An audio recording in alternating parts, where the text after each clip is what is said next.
Well, you've heard Dr. Kamal Harazi there. We've been discussing what he believes are the major sticking points at this point. The messaging on the conclusion of this talks has been contradictory. From your perspective, where do we currently stand? Well, first, thanks for having me, and thanks for this conversation. What you just heard, and which we've said as well, is that we're pretty close to a deal. But we've been pretty close now for some time, and I think that tells you all you need to know about the difficulty of the issues that remain. And so you could be close for a very long time, and you could never get there. So I would say the deal is not just around the corner, and it's not inevitable. Well, when we last spoke in December, you said we were, quote, some weeks away before the door will close on reviving a deal. Here we are 3 months later, approaching the one-year mark. You're saying you can't give us a red line, as it were, for a date at this point. But you're confident it's imminent? No, as I just said, I can't be confident it's imminent. If I were confident it were imminent, as you said, a few months ago we thought we were pretty close as well. In any negotiation, when there's issues that remain open for so long, it tells you something about how hard it is to bridge the gap.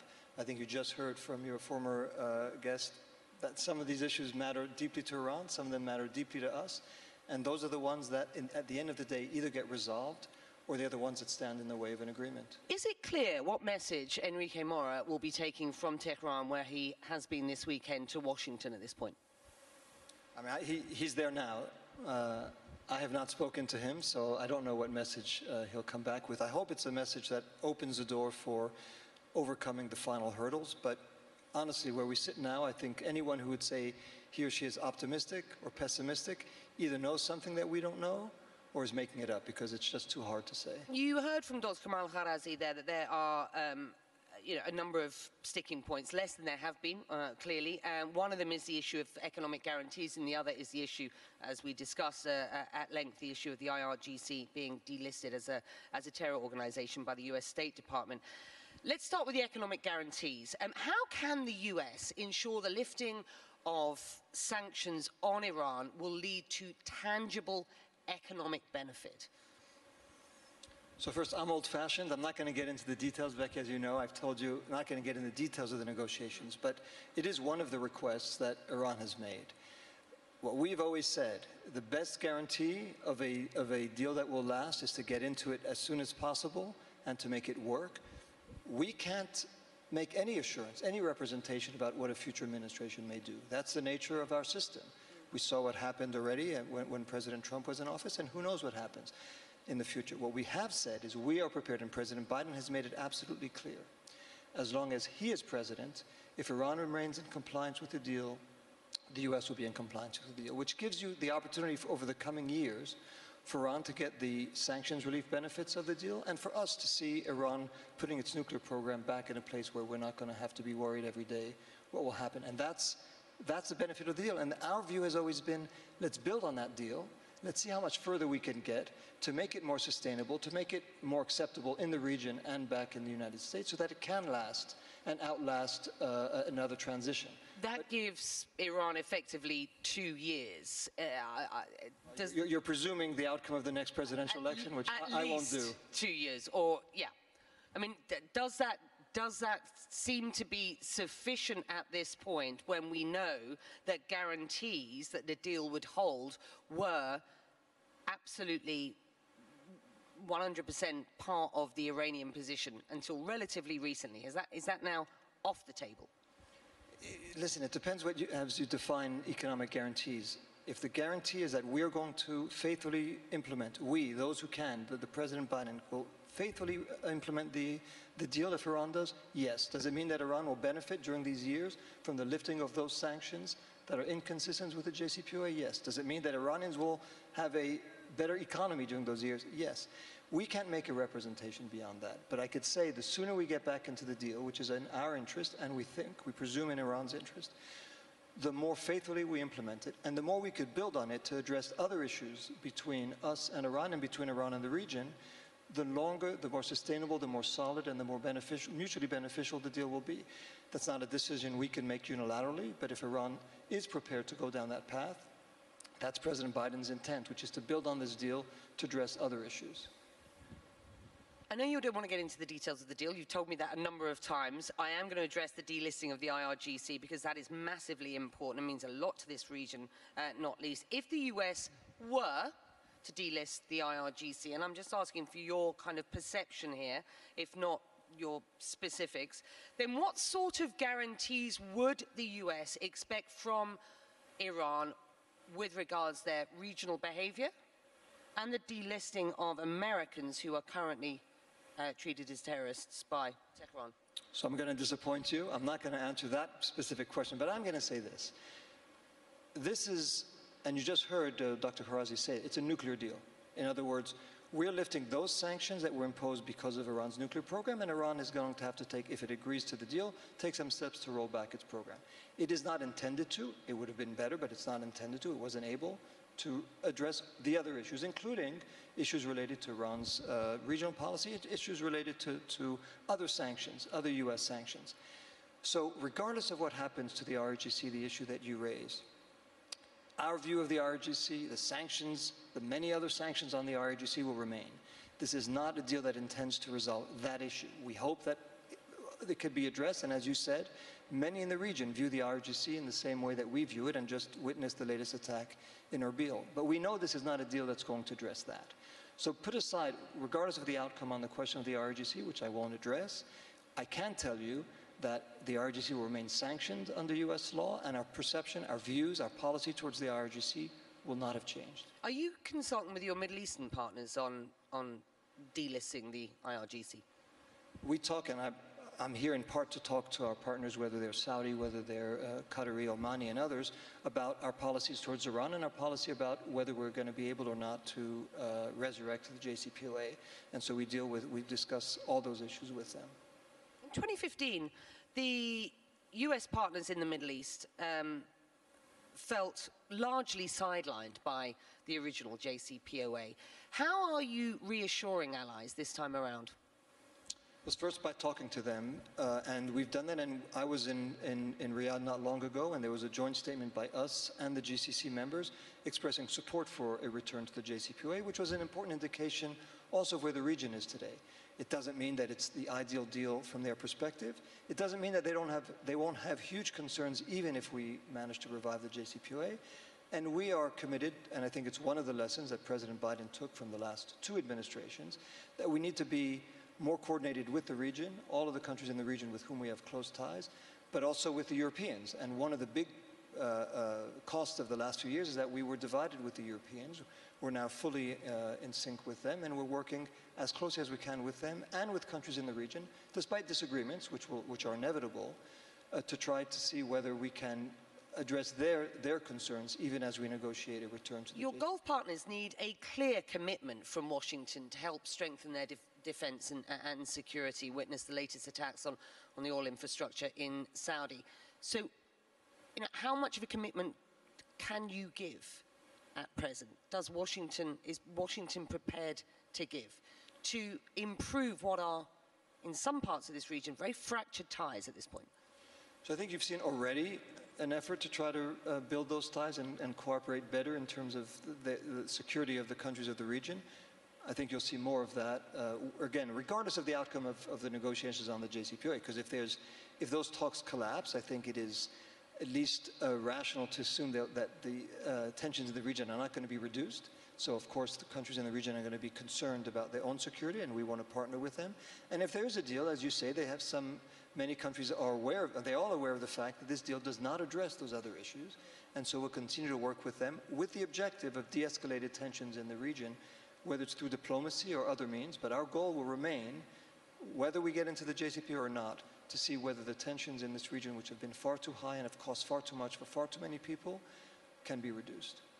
How close to collapse were these talks over recent Russian demands since the conflict with Ukraine has kicked off? It was an obstacle when it wasn't clear whether what the Russians were asking for was a sort of a wholesale guarantee that their economic ties with Iran, economic transactions with Iran, would not be sanctioned. Their sanctions related to Russia's unjustified, unprovoked invasion of Ukraine. Those will remain, and there's nothing in the Iran deal that's going to exempt those. Once it became clear that was no longer the Russian insistence, the path was open so long as we can overcome the differences that remain between us and Iran. You're sitting down with your Russian counterpart in Vienna. This is a relatively rare multilateral setting these days. How is the war in Ukraine impacting these talks? So I haven't spent much time in Vienna since the war broke out, since Russia invaded Ukraine. We had some meetings because that was one of the areas that President Biden said we should see whether we could continue to work together. If there's a deal, it will be a deal of the P5+1, P5 plus Germany with Iran and with the European Union, and so that's one issue on which we'll work with them. It doesn't in any way affect our views of Russia's invasion of Ukraine. Has it affected the talks? I mean, as you just mentioned, Russia started, its attitude changed somewhat. I think at the end of the day, at least from where we sit today, they didn't want to block the deal. And if we can reach a deal that is satisfactory to us, to Iran, to the Europeans, and to others, I don't think the war will block it, but it has, of course, affected the atmosphere. It has, though, provided some momentum because it would be convenient to have Iranian oil back on the market, wouldn't it? I'll be very candid. I've not sensed any shift in the administration's, the White House, the State Department's view about the eagerness or not to get a deal as a result of the war. I know I could see your sense of surprise. People may expect it, but I think the guidance I've been given is get a deal if our interests are met, get a deal if our concerns are met, get a deal if we could overcome these differences. And there's been zero sense of now you really need to rush for a deal because of the need to get oil on the market. I have not heard that once. All I've heard is here's the parameters under which a deal is acceptable because they address U.S. national security concerns. If not, there'll be no deal. Republicans in Congress have, let's be quite frank, been consistently opposed to your efforts at these talks. In the past week or so, Democrats also weighing in, saying they are concerned about the direction, particularly the delisting, the potential delisting of the IRGC. Is there political capital in DC to stick to a deal if one is struck? So, I mean, you're right. There are many people who have really deep concerns about Iran's policies and therefore about any negotiation between the U.S. and Iran. I do think that when we sit down, as we've done over the past several weeks and months with members of Congress, we describe to them where we are today and where we are as a result of the U.S. withdrawal from the deal, which was supposed to the theory was it was going to get Iran to accept more stringent constraints on their nuclear program and to lead them to moderate their policies in the region. I think, and I don't think, I'm not trying to make a partisan comment here, just a statement of fact, the results have been the opposite. So I think when you sit down with members of Congress, they understand that why we're trying to pursue a deal. They may disagree with the outcome, but I think that's what we need to do is to explain why we're pursuing this deal, what the alternatives are. At the end of the day, members of Congress will have to make their decision. I think you heard from many Republicans, but also many Democrats, real reservations about this. President Biden and his team are convinced that it's in our national security interest because we haven't just imagined what the alternative is. We've lived it. We've lived it for the last 4 years.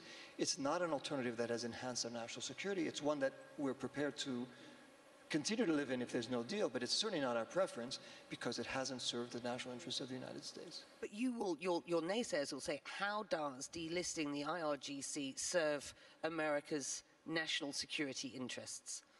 Again, we haven't decided to delist the IRGC as a foreign terrorist organization. But of all the decisions we take, if you take any individual sanctions relief, you'll say, how does that serve our interests? What would serve our interests would be back in a deal that was working, that both, that I think even the Trump administration was saying Iran was respected until the U.S. unilaterally withdrew. And it served its objective of reducing the nuclear crisis, of addressing the nuclear crisis, and at least providing one area where we could, where tensions could de-escalate.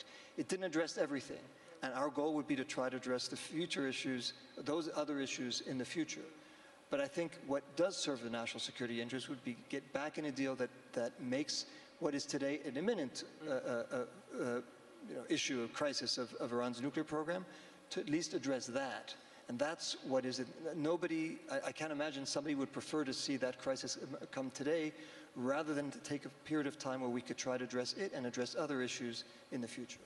I've got, that's telling me time's up, but I've got two other questions for you, which are important ones. I want to address the issue of dual nationals imprisoned in Iran. The UK has paid a decades-old debt, and two British Iranian nationals were freed. Did the US approve of that transfer?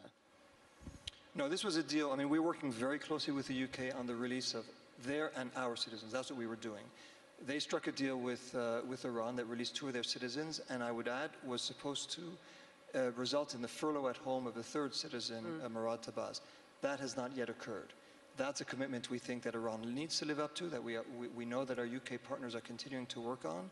That's what's important to us, is to see him back home, and then to continue to work with the UK and through them with Iran to secure the release of all of our hostages, 4 of them who've been unjustly detained for years.